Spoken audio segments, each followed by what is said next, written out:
All right. Happy Saturday, everyone. Baker Fairburn Hockey Show live here on March 9th, 2024, ahead of the Sabres 12:30 puck drop with the Edmonton Oilers. I'm Kris Baker. On the left, on the right, you can see Matthew Fairburn from The Athletic on site at KeyBank Center. Before we jump right in, if you could please like this video, subscribe to the channel, hit the notification bell so you know when the Baker Fairburn Hockey Show goes live.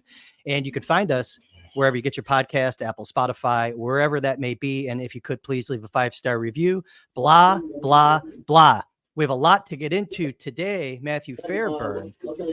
Sabres coming into today, 9 points out of the final wildcard spot in the East with 18 games remaining. Tage Thompson will be returning to the lineup today while Jordan Greenway exits the lineup due to injury. We apologize for running a little bit late. Pre-game media availability was running a little behind today, so thus we ran a little bit behind. But needless to say, we are here. We can talk about the game, but I think really, Matthew, we haven't been together to recap this week's trade activity with the NHL trade deadline coming to a pass yesterday afternoon. So let's just kind of dive right in. I think we should talk about some of those moves, Matthew Fairburn, and let me just tee them up properly. There were moves that were made. Sabres did make 4 trades, and maybe some that they didn't make. We might want to get into that as well. But let's start with the blockbuster trade on Wednesday. Sabres kicked things off. A little bit of a surprise. So I was behind where I'm sitting right now working. Got a text after I closed out a meeting I was on. I got a text saying, hey, Lucas Rusak's coming up, FYI. I pick up the phone and I call you without even looking. Wanted to give you a heads up to say, hey, Matthew, might be something to keep an eye out for. And you immediately... Well, you didn't take my call, and now I know why. You text back, you said, yeah, Casey was traded. I'm like, oh, okay. Thanks for the news. So Casey Mittelstadt shipped out to the Colorado Avalanche in exchange for 22-year-old left-handed defenseman Bowen Byram. We've seen Byram already make a nice debut for the Sabres, but they got a pretty nice player in return there. And let's just go through these deals one by one, because that's the big one that I think we want to talk about. Bo Byram comes in, left shot defenseman, 6'1", 190, really efficient, 3-zone player, smart, great shot, great process through the game, excellent passer. You saw that on the Owen Power goal in his game the other night. But I'm going to pass it over to you, Matthew. Let's talk about the deal and what you know about the deal and your thoughts on what the Sabres gave up and what they got in return. Yeah, I absolutely love what I saw from Bo Byram in his Sabres debut. I think that was the bright spot of the game for the Sabres against the Predators, probably the only bright spot in that game. We've talked about Casey Mittelstadt for a few months, right? It was early in the season when we first brought up that if the Sabres were not in contention, maybe Casey Mittelstadt becomes a name that gets thrown around. Boils down to a few things for me. One, the next contract he was going to get was going to be maybe steeper than what Kevin Adams was willing to pay, having already committed money to Tage Thompson and Dylan Cozens as the top 2 centers. There was a bit of a squeeze on the organizational depth chart when you have Tage Thompson and Dylan Cozens as your, penciled in top 2 centers salary-wise, and you have young players, be it Peyton Krebs, Matt Savoy, Noah Ostlund, Yuri Kulik, all capable of playing center. Maybe not ready next year, but just long-term forecasting the picture, having room for all of these players, somebody was going to get squeezed out. Mittelstadt made the most sense. And I think in this scenario, they got really high return for Casey Mittelstadt. I think if you rewinded the clock 12 months, 18 months, and said the Sabres are getting Bo Byram for Casey Mittelstadt 1-for-1, people would have been surprised. It's a credit to the way Casey developed over the last couple of seasons, particularly the last season and a half, I would say. Bo Byram's value maybe took a small hit over the last couple of years since that Stanley Cup playoff run. He's been banged up and hasn't probably hit that level of play again that we saw in the Stanley Cup playoffs when he won a cup. But you're talking about a 22-year-old defenseman with top pair potential, not even really potential because he's ready to do it right now, as we saw on Thursday night. Power play ability, penalty kill ability. As you mentioned, a 3-zone player, right? This is a guy that fits how they want to play. And I would simply say that if he stays healthy, this trade is going to age very well. It might hurt in the next few months to see Casey Middlestat playing playoff hockey. He might even win a Stanley Cup and join the list of former Sabres to go elsewhere and win a Stanley Cup. Yeah. I still Former think Sabres centerman. Yeah. Right. I still think Kevin Adams managed to sell high on Casey Middlestat. I don't know that his value was going to get much higher than it is right now. And I would say that finding a player like Bo Byram, if he hits his ceiling, is harder to do than replacing Casey Middlestat. Considering what they already have in the organization, that 2 years from now, you may have been wondering, how do you make room for all these guys anyways? But also, you're talking about a number 3 centerman, not a number 1 or 2 centerman on their depth chart. He'll probably be a number 2 center for the Avalanche in the near future, but I am okay with this deal. Was I surprised that it came at this time of year to get that type of a hockey trade? A little bit, but like I said, this strikes me as a sell high move for the Sabres.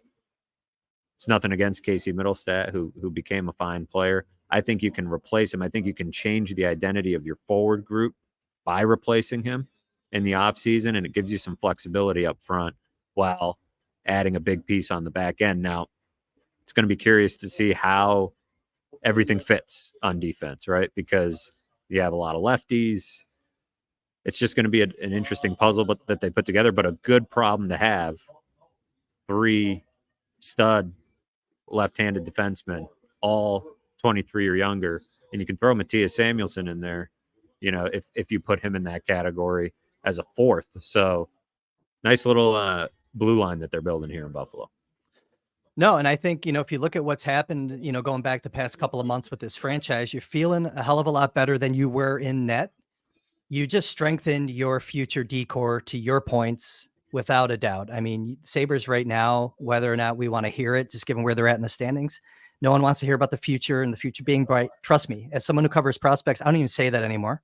I'm not selling people on that anymore. We just know they have good players and let's see them develop. Sabres have a pretty healthy under 25 decor. You mentioned Dahlin and Owen Power. You throw Bo Byram into the mix.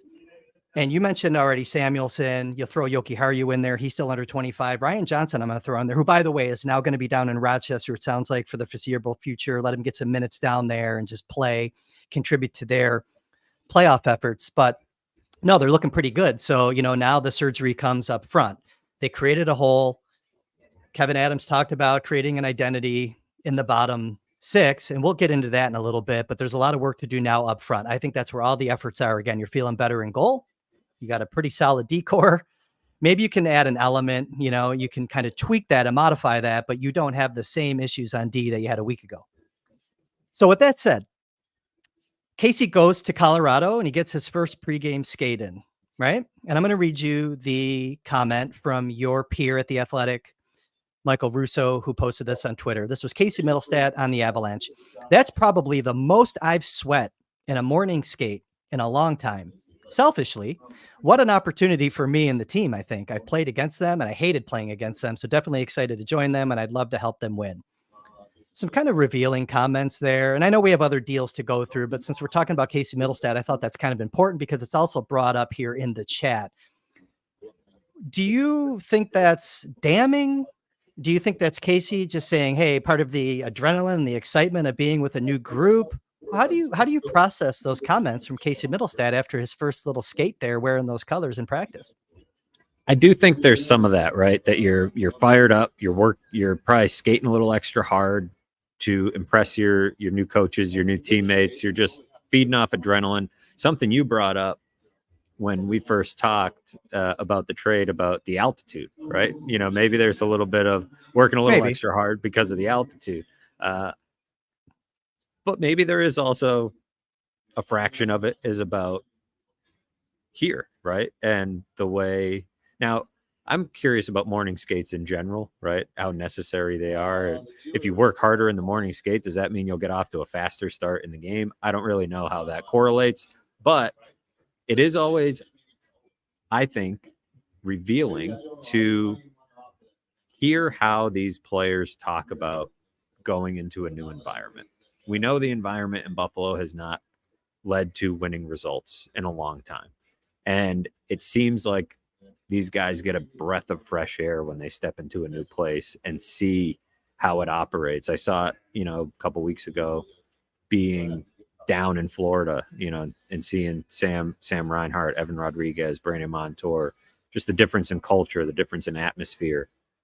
Kyle Okposo will get a taste of that going down to Florida. So something to definitely put a pin in and, discuss with, whether it's Kevin Adams, Don Granato at some point, maybe more of a postseason discussion about, because they've gotten off to slow starts in games, right? They have not been a fast starting team. They were not a fast starting team to the season. So I do think little stuff like that is interesting. There is probably, though, some element of what we talked about, right? An overexcited player skating a little extra hard in his first morning skate and getting used to the altitude and the extra work that maybe that, throws on your plate. But it was certainly caught fire a little bit on social media. No, for sure. And just to kind of put a bow on the Byram thing, no pun intended, I guess. That was a nice bachelor party that he had there. Yeah, that wasn't intended, actually. Nice game in Nashville. Let's see if he now has some adrenaline playing his first home game today in Buffalo in front, in a new arena, new fans. How's the building look, by the way, for the game today with Connor McDavid in town? Is it pretty? Is there a buzz? Is it packed? What's the building like right now? Is there going to be some energy in there for Bo Byram to feed off of here? That's a good question. It's still an hour from puck drop, so I always hesitate to, really say something about the crowd, especially early game, probably a little bit late arriving. My guess, there'll be a decent amount of Oilers fans in attendance, but we'll see. I think there's going to, a lot of, it's Connor McDavid, right? This is probably a game that fans should circle on their calendar when the Sabres schedule comes out, because he is only here once a year. So I would anticipate a little bit of a buzz. We're a Saturday afternoon matinee. There's certainly reason for a better than usual crowd. It's not a Tuesday night, right? So that should help. And, we'll see what Bo Byram looks like now that he already had the adrenaline boost of that long travel, right? And jumping right into the mix. Now he's gotten a chance to get settled. We'll see how he looks today. Yeah, I mean, I think if the scene at Harbor Center is any indication, that building should be bumping today, but I guess we'll see. Let's kind of keep going here through trade deadline, Matthew. So we talked about Middlestad on Wednesday, then things roll around yesterday. Right before noon, I was in the kind of backstage area with Duffer, just getting ready to go on Sabres Live, and the news came out that the Sabres had traded captain Kyle Okposo. So he gets a chance to hit his Stanley Cup bonus that's in his contract by getting shipped out to the Florida Panthers for depth defender Kylie Shaleen and a conditional 2024 7th round pick. Now, I apologize for my coworker here. I don't know if you can hear her. She's, I think the mailman's here. That pick gets updated. That seventh rounder gets upgraded to a 5th rounder if the Panthers hoist the cup. So Kyle Okposo shipped out to a contender. Might have been a limited market there. No salary retention on this deal. I kind of want to hear your thoughts on that. But this is going to be a really interesting dynamic with Okposo going to Florida, given some of the things you and I discussed about that Florida lineup, especially that 4th line, because that looks like that's where Okposo is going to be slotting in. But your thoughts on that deal and the return that they got and what you were hearing just being around the arena yesterday on trade deadline day? Certainly not a big return, right? Pretty close to nothing, essentially. This was a case of Kevin Adams wanting to get Kyle Okposo into his preferred destination if it was possible. I hesitate to say that he didn't maximize the return, because I don't know what the maximum return that you're getting for Kyle Okposo is at this stage in his career. I don't think he is worth a tremendous amount. He's having a decent year. He's a solid 4th liner. He's a good leader. He's a good old guy without a cup, as they say. One of my colleagues at The Athletic likes to say that's a good ingredient to a Stanley Cup team, having the old guy without a cup that you're trying to get one for. But I don't buy into the criticism that Kevin Adams sacrificed a great deal of return on this deal in order to get Kyle exactly where he wanted to be. I just don't think there was that big of a ceiling on the return to begin with. What's interesting about this to me is just the emotional piece of it. Kyle Okposo comes back to Buffalo, signs a 1-year contract, wants to be part of ending the playoff drought. And we've had a couple of these moments this year. I think about Patrick Kane early in the year, and we talked about what an indictment it was of the standing of the Buffalo Sabres that he didn't pick them, didn't pick his hometown team. And now imagine that moment if you're Kevin Adams when Kyle Okposo walks into your office and says, yeah, it's time. I want to go play somewhere where I can win. And it's not happening, So over the last few weeks, you've had the captain of your team internally admitting it's done. The playoffs are done. They're cooked, right? Yeah. And whether people in the locker room knew that the captain was leaning that way, all of that plays into a weird, situation, I think, in the room. So not a happy day, right? And not even from the sentimental piece of losing Kyle Okposo, losing your captain. I think it's good that he's gone. I think it's good that he's gone in the sense that over the next few weeks, some other guys get a chance to show what they can be as leaders without the captain in the room.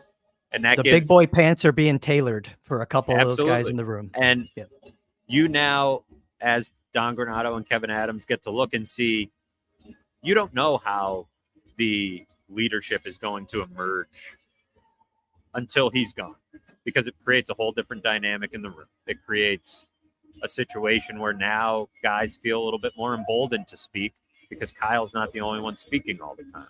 So I think it is a good thing.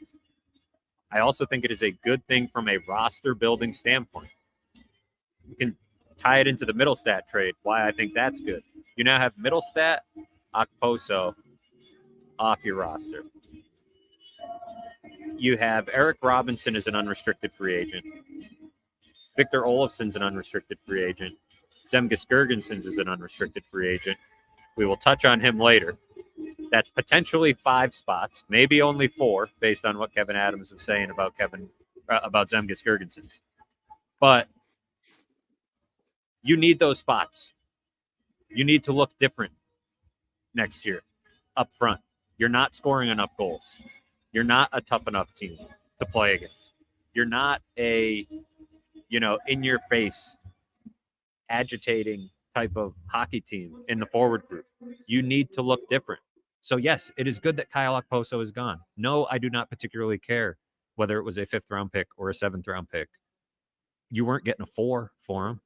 And it is interesting to your point about Florida. We talked about how great that 4th line is and some of those types of players that they have.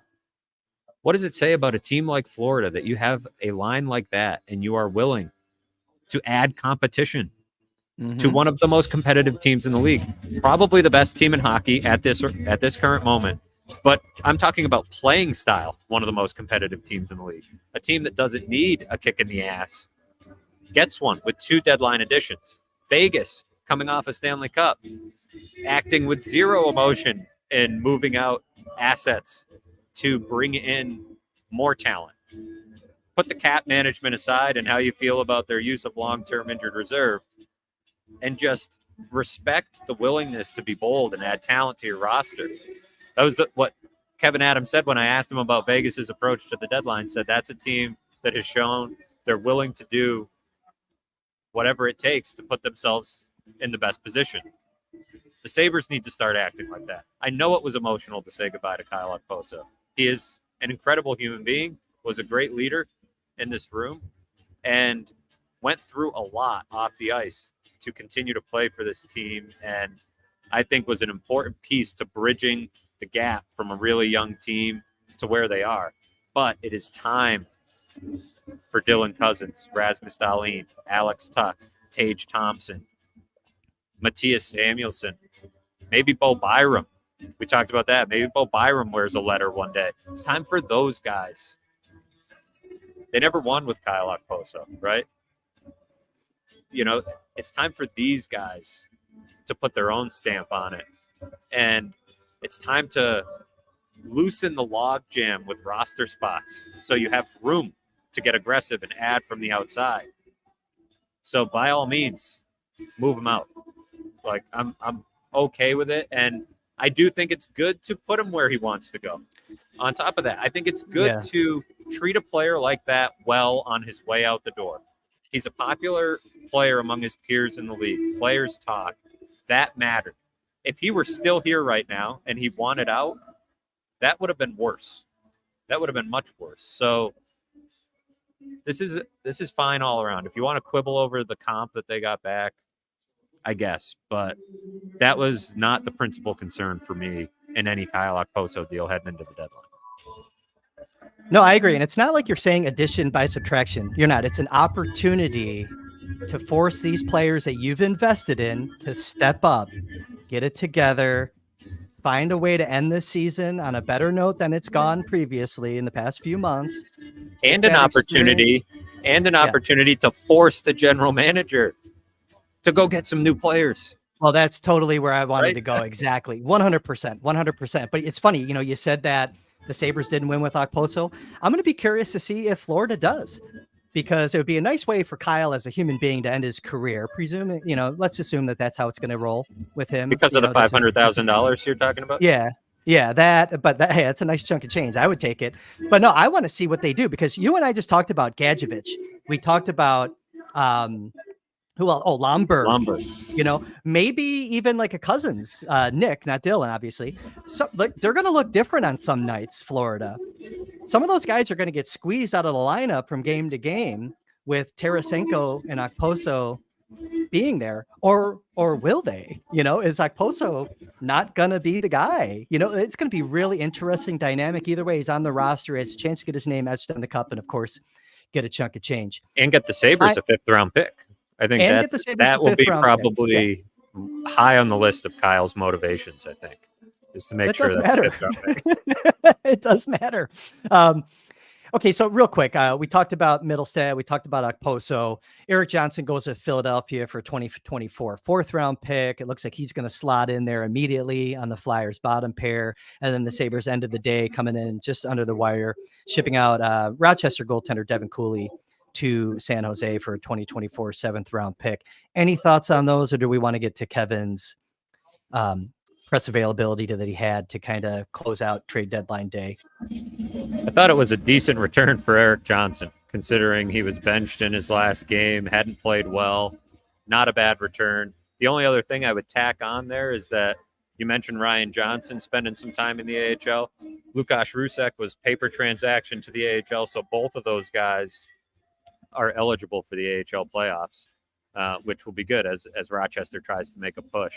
So, yeah, the Erik Johnson thing wasn't a major trade to me, but I was, I guess, pleasantly surprised by the compensation they were able to get in return, because that was not a great sign.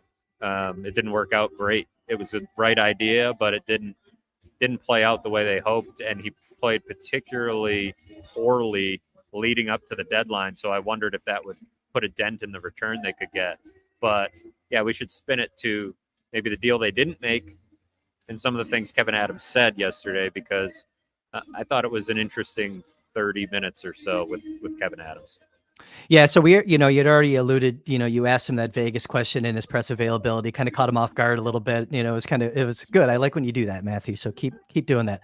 But yeah, so Kevin Adams met with the media yesterday, talked about a lot of things, right? No salary retention in any of the deals was one of the things that I bulleted.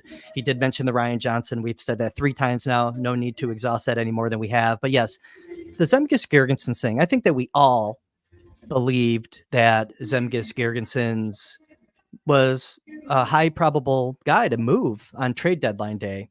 Deadline passes, both he and Victor Olofsson remain with the Sabres, and I'm assuming will be in the lineup today. And, so I'm kind of looking at the Girgensons thing, kind of interesting. Kevin was very emotional talking about Kyle Okposo. he had the same amount of kind of passion when referring to Zemgus Girgensons as well, and why he's here and why he didn't move. That was a deal that wasn't made. You know, we can go in a lot of different directions with this. A week ago, Kevin Adams talked about this identity that he wants the bottom six to have moving forward. Is Girgensons still here? Does that imply that maybe you can't build that completely from scratch? Is he still in play? Because he mentioned, we'll talk about Zemgus, you know, his future after the deadline, after the season. For me, Matthew, like, I'm in business. I mention this a lot. Culture does matter to any business, including a hockey team. I get the importance of people, but you also have to know when to say when. And it's going to be very interesting if Kevin Adams, this conversation that he wants to have with Zemgus, where maybe he didn't want to get into it with you guys yesterday. Is he ready to say, we're done? Let's part ways? What are you feeling? What are you seeing? What are your thoughts on his comments as it relates to Girgensons yesterday? It struck me as an odd timing to make a comment like that. You know, to me, it felt like read the room a little bit with the fan base. Yeah, he turned the knob up. Yeah. And a frustrated fan base that has every reason to be frustrated, right? You know, going on 13 seasons without the playoffs, 10 of those, Zemgus Girgensons has been on the team. It's not Zemgus Girgensons' fault that they're at 13 years without the playoffs, but he sort of represents it in a way, right? He's just one of the common figures that people see when they continue to watch this team fail to miss the playoffs. So when you know, the comment Kevin Adams made that he's important to the fabric of this team.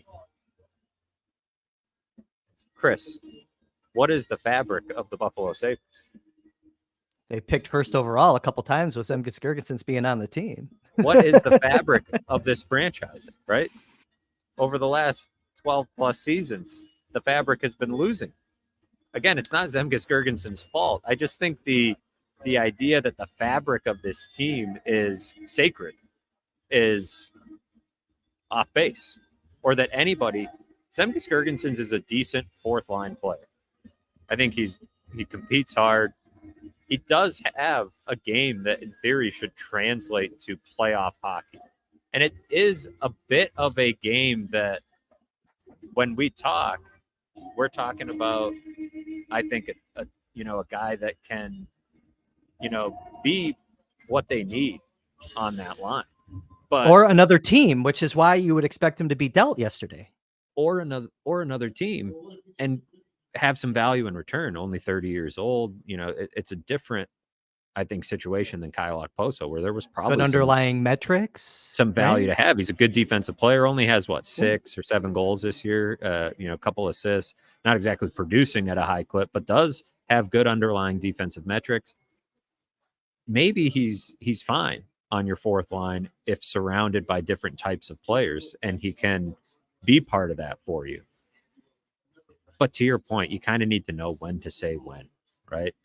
You kind of need to know that the maximum flexibility is probably going to be your best opportunity to change how you look as a forward group. And when I talk about flexibility, I'm not just talking about adding 5 new guys to your bottom 6.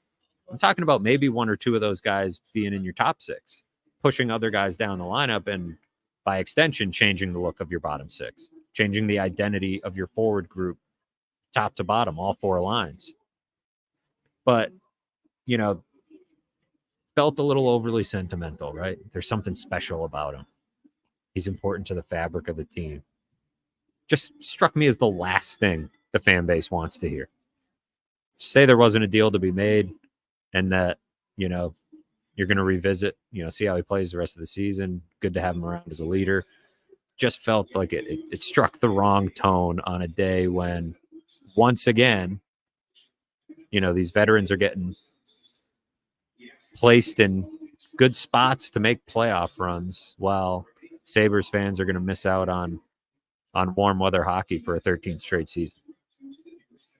Yeah, and the Sabres organization is going to miss out on that much-needed playoff revenue that comes with at least 2 home games, right? How about this from Brian Cummings? Yeah. To put for context and perspective, Zemgus Girgensons was a Darcy Regier draft pick. Yeah. That's how I was long there. I was in Pittsburgh. I was at that draft. I I looked a lot different than I do right now with my big face on the screen. I don't know how I feel about this, by the way. I look like shit. I'm looking at myself right now. I'm just going to keep looking at you because you look great and I don't look We've good. got, But you know, anyways, I don't yes, know. that was 2012. 2012 draft in Pittsburgh. Grigorenko at 12. Girgensons at what, 14? I'm sure Cummings has it ready to fire. But yeah, that is context. Darcy Regier is a long time ago. Many, many GMs ago. That's kind of puts a bow on the whole situation, right? You know, has he been decent? Sure. Is it time to change things out a little bit? I think so. And you could argue that it's a year or two too late for that as it is. Again, not to say that he's been a black hole on the, you know, bottom six, but you don't know what you're missing until you get rid of him and go out and get somebody different that can shake things up a little bit. And just feels like that was the big story of the trade deadline to me, was that this now, I loved the Casey Middlestat trade for that reason, to open up some flexibility. But this just shows how important it is to turn the dial up on the aggressiveness this offseason and make some additions from the outside and really change how this team looks, because this version of it isn't good enough. And there was some mixed messaging about that. Kevin Adams said, you know, development needs to come from within that room. That's the most important part. The guys in there need to be better. You could argue that their 6 best players, Tage Thompson, Dylan Cousins, Alex Tuck, Rasmus Dahlin, Owen Power, and Jeff Skinner. Throw him in there as far as scoring. I wouldn't put him as one of the team's 6 best players, but as far as scoring, all took a step back this year.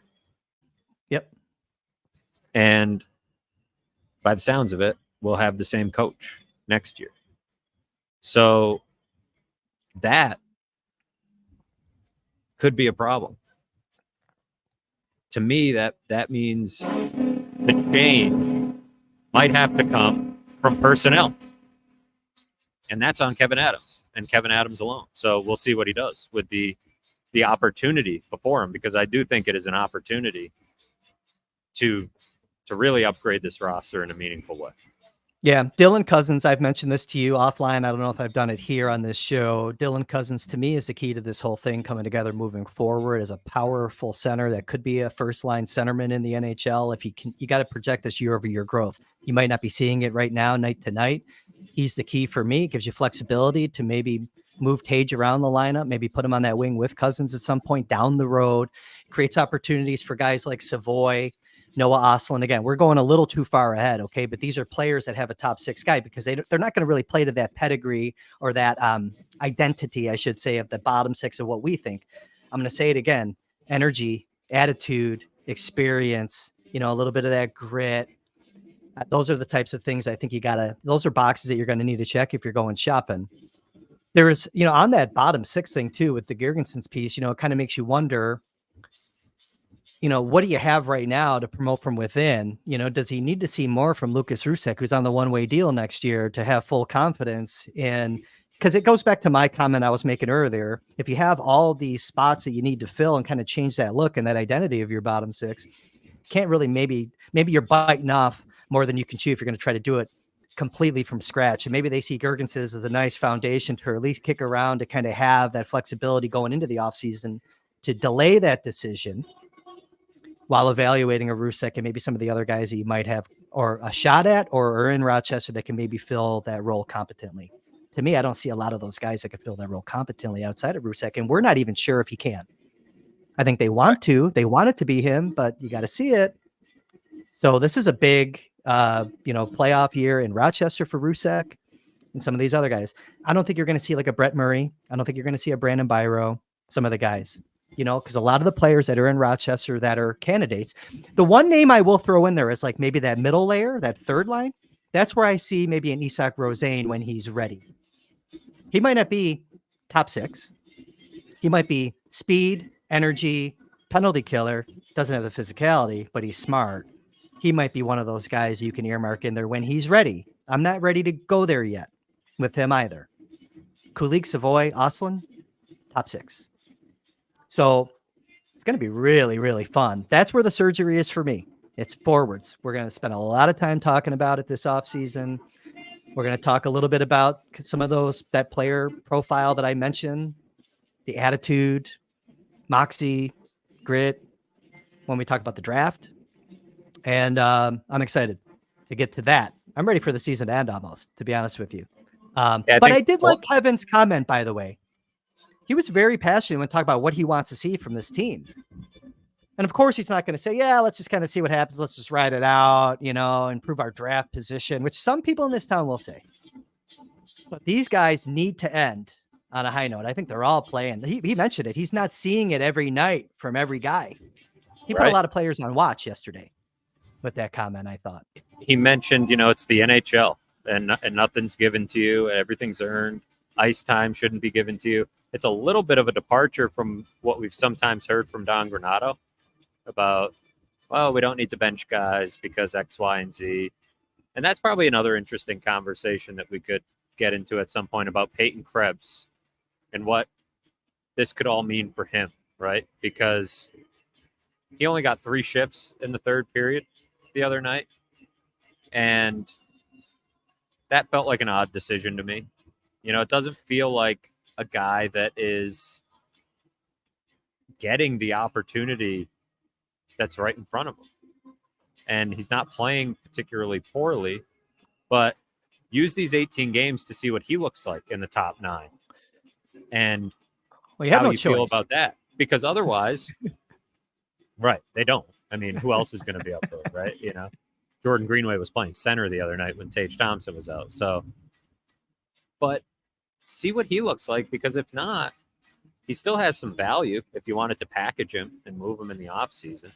So see what you have in an offensive role. Don't be throttling his ice time when the playoffs are out of reach anyways. Give this guy a little bit of runway to feel some confidence and feel some, some chemistry with some offensive line mates and sort of see what that all looks like. Because to your point about what Kevin Adams said, this should be an 18-game competition for everybody on the roster.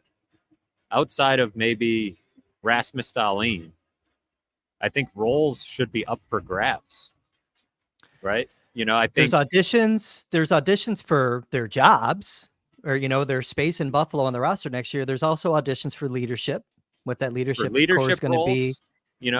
Does Dylan Cousins get a letter? Who gets the seat? I think it should be open. I think it should be wide open as far as whether it's Alex Tuck, Rasmus Dahlin. Maybe Dylan Cousins makes a major statement in these last 18 games with Okposo out of the room. I want to see how it looks with Okposo out of the room. And I'm expecting Cousins to be that guy that steps up and tries to take the reins. By that, right? Who feels like they can grab the bull by the horns. That's why I think it should be open. Nothing should be given. Nobody in that locker room has earned anything this year outside of maybe Rasmus Dahlin, given the way that he has just handled massive minutes, and that guy's your top pair defenseman. That guy's your power play quarterback. He's probably your captain. But outside of that, who's your top line center next year? Remains to be seen. Let Dylan Cousins and Tage Thompson battle it out. Is Alex Tuck a top-line winger? Make him go earn it. Make everybody go earn anything. And to the same point, I wrote about Lindy Ruff this week. Kind of got lost in the shuffle. We haven't even talked about Lindy, man. Yeah. But I wrote about Lindy Ruff this week and bringing him back. One of the criticisms I see of it is because I wrote in an advisory role, some sort of front office position, that he would be a perfect fit. And some people say, well, that puts Granato on watch because what a perfect interim coach candidate if you need to fire Granato. That might make it a little awkward, make it a little uncomfortable. To which I say, good. What has he done to deserve to be comfortable heading into next season? It's not a comfortable business, if you haven't noticed. NHL coaching is not comfortable. Don Granato is the 6th longest tenured coach in the NHL. They change these coaches out constantly. That might be the wrong thing to do. Maybe they do it too much in the NHL, but this is not a comfortable business. He does not need to feel comfortable. Hardly anybody should feel comfortable. The drought is about to be 13 years. Usually the pushback on that is, well, these guys haven't been here for the whole 13 years. I looked it up this morning. This will be 4 years for Kevin Adams. That would be like the 4th longest playoff drought in the NHL. Just that one alone. Yeah, so let's forget 13. Let's talk about 4 then, if that's how we got to do it. Right? Yeah. It would still be a top 5 playoff drought in the league with just that. So I don't care if they haven't been here for all 13. Who gets to go 5 years as a GM missing? They should feel the weight of it. Even if they haven't been here, they don't feel like they own it. They should still feel the weight of it. They should, because now their drought is among the longest in the NHL. So all of that to say, that's why the final 18 games matter. That's why winning some of these games and not packing it in matter. And the hope would be that everybody in the room feels that the opportunity pushes some guys lower in the lineup, and that the opportunity with the vacant captaincy inspires some guys at the top of the lineup. So that starts today against the best player in the world coming to town and seeing what it looks like. And like you said, it is going to be such an intriguing offseason. I'm pumped to get into it with you and the chat and just like dive into it all summer to figure out what they're going to do with this roster. It's a turning point for this franchise. And it felt like Casey Middlestat was the start of that. Trading him, making what I think is maybe the toughest decision Kevin Adams has made as a general manager. For sure. A guy that everyone likes and who was he was a the leading other scorer. Ones were easy. You could say the Jack Eichel stuff was tough, but Jack Eichel boxed him into a corner. They did what they had to do there. I'm not sure everyone liked Eichel either. Everyone liked Casey. Yeah. Casey was pretty popular, especially in the room. So that was a difficult decision that hopefully will set the tone for Kevin Adams being willing to make more of those difficult decisions, because it's going to require some of that. You can't just fall in love with your own guys and your own prospects and your own assets. You have to be willing to be cutthroat, like the Vegas Golden Knights, like the Florida Panthers, like some of these teams that are willing to push aside some players and make them feel uncomfortable to get the best out of their team. A formula that was working just fine for the Panthers. That's an interesting thing. Hey, a couple random thoughts, because I know our time's going to be short and it's going to end real quick. Just random thoughts on a couple of things you said, and it kind of leads into maybe storylines going into the rest of the season. I think Peyton Krebs is definitely an interesting storyline. For whatever reason, there's an unknown dynamic in play there. No doubt about it. With Krebs and maybe the coaching staff, I don't know what it is. I'm not sitting here. I'm not as aggressive as some are on social media, thrusting him in like he's got to play. He's got to play. He's playing well. Needs to shoot more. Needs to score some goals. He's another guy though. He should have, like, I look at Krebs and Cousins, their confidence should really, like, you should start to see it. They just got a good friend of theirs, I think, Byram into the lineup. It should really elevate them just to feel good. Maybe take them mentally to the next level, bringing their buddy. And sometimes, like when you see a pal that you haven't seen in a while, you start feeling better, right? Cousins, I think that could kind of elevate him, inspire him. I'm expecting that. Krebs, I want to go back to that Nashville game. He shortened the bench, Granato did. Krebs had what, 3 shifts? Something like that in the third period, was it? Or not even? I believe it was 3 shifts in the third period. I'll pull up the shift chart while you're talking. On the second night of a back-to-back, which a lot of times you want to go strength in numbers, short shifts, fresh legs, use the guys you have to kind of close it out, especially when you get in the third period when fatigue will set in. I thought that was really interesting. Kind of leads me to believe that there's something else there. They're not happy with the way he's playing, even though a lot of fans are, and I am. I think he's playing well enough. Kind of interesting. 3 shifts in the third period. 3 shifts in the third period. Rusek had 2 shifts in the third period. So that was notable. And he will be one of the most interesting players, I think, to follow in these final 18 games. What opportunity does he get? What doesn't he get? How does he handle it all? Because he's still an asset. He's still a good asset. And he's a potential solution to your problem at center to buy yourself some time. But Kevin Adams also mentioned that they were close to making a deal on a veteran center in the last couple of days. So it's a spot they're looking at. And I think it's worth tracking, because if you add a third line center, although Kevin Adams, when we talked last week and when I asked him about adding from the outside, sometimes when he's talking about, off the cuff about, if you add from the outside, maybe it's and he's just giving an example. But the example to me is always enlightening of what he's thinking. And he brings up, maybe it's a fourth line center who's good on faceoffs, can kill penalties. And it's like, okay, we know what you're thinking a little bit. And that's probably if it's a fourth line center that you go add, maybe that gives Krebs the opportunity to compete with a Matt Savoy for that third line center job. Or maybe it's a third line center and then Krebs is back in that fourth line center role. There's a little bit of a ripple effect depending on what they decide to do. So you could get a top six center and push Thompson to wing or Cousins down to the third line. I mean, there's there's some flexibility there. And again, I think it goes back. Cousins is he's the nerve center for all of this, I think, moving forward. I truly believe that. I'm not trying to be overly dramatic about it. Krebs will have an opportunity today.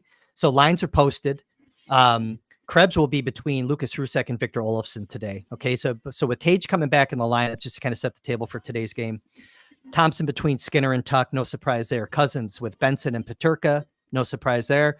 Krebs, Rusek, Olofsson, and then Tyson Jost, who I think was lingering around the arena yesterday. He will be in the lineup today between Zemgus Girgensons and Eric Robinson. We haven't talked about Eric Robinson. We'll talk about him down the road. We'll get some thoughts on him, in subsequent episodes of the Baker Fairburn Hockey Show. Jost is between Rusek and Olofsson. So, so I'm looking at I'm looking at Daily Faceoff here. So I don't know who they have. They have this. Here's the lineup. What do you got? Cousins between Robinson and Benson. Thompson between Girgensons and Tuck. Krebs between Skinner and Peterka. Jost between Rusek and Olofsson. Byram with Dahlin. Power with Jokiharju. Bryson with Clifton. That is the lineup that the Sabres posted. So Krebs between who? Skinner and Peterka. Okay. Really? Okay. Blender. So that's offensive, Yeah. Good. Well, that's kind of that was just handed to me also as well. So okay, good. I like it. All right. So I don't know where Daily Faceoff's going, but I'll send them an email saying thanks, guys. Okay. And then obviously Byram with Dahlin. No disruption there on D, right? Jokiharju Power. Okay. Good. Let's get to some of these chats. I want to bring up, we were talking about leadership. We were talking about opportunity for letters. And Rob, I believe when we were talking about that, brought up the fact that Byram was the captain of that World Junior team for Team Canada. Maybe that means he'll have clout with the younger leadership corps. I do think his presence, to your point, helps Cousins and Krebs, having a friend around. But I do like the idea of somebody like that maybe forcing his way into the conversation for a letter. You don't want to put that pressure on him immediately, but see how these 18 games go. See how he fits in, how he sets the tone. He set the tone the other night. Rob makes a good point. He and Cousins were co-captains of that team at one point. I think your point about what this could mean for Cousins is huge, because that is an aspect of the trade that I think matters. People might roll their eyes. Oh, we're just bringing in the buddies of some of our players. Well, no. It's, first of all, a really talented player. But second of all, how often do we talk about how difficult it can be to attract players to come to the Sabres to begin with? This guy has a reason to be excited to be here, and I think could become a leader for some of these young players. And was huge in the Stanley Cup playoffs for the Avalanche and saw what that looks like. Yeah. That matters. That experience matters more than the fact that he's 22 years old, I think. No, it certainly does. No, I mean, I love the acquisition. I mean, I can't say enough good things about what he does on the ice, what I think he's going to do off the ice, to what you were just saying. Do you have anything else you want to throw up? Let's see. Because we're at 12:17. We're 12 minutes to puck drop, 12-ish minutes. So I know we got to wrap to it up. keep get up you with the chat. situated. This is one of the most active chats I've seen in here in a while.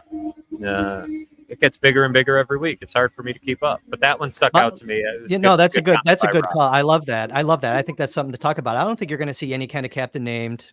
I think just kind of let it roll, go with some A's, keep it wide open, get into the offseason, make some determinations then. Other than that, I think that's it. I've spent my morning watching some prospects. I'm going to sit here and enjoy Sabres this afternoon. While you're there in person, I'll be watching here on the big screen. All day of prospects. I got some cool things cooking. I'm going to talk to you offline. I got some cool things cooking for some coverage ideas that you'll be part of, I'm sure. Anyways, you want to end it?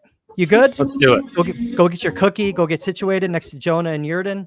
Hey, everyone. Thanks again, as always, for tuning into the Baker Fairburn Hockey Show. Your presence here is super important to this show. We love the comments. We love the interaction. Normally, we would throw more up on the screen, but we had a lot to get to today with the trade deadline. We appreciate you tuning in, as always. For Matthew Fairburn from The Athletic, for the production crew, who I'm going to go out and take a hot dog to, I'm Kris Baker. Thanks for joining. We'll see you again very soon.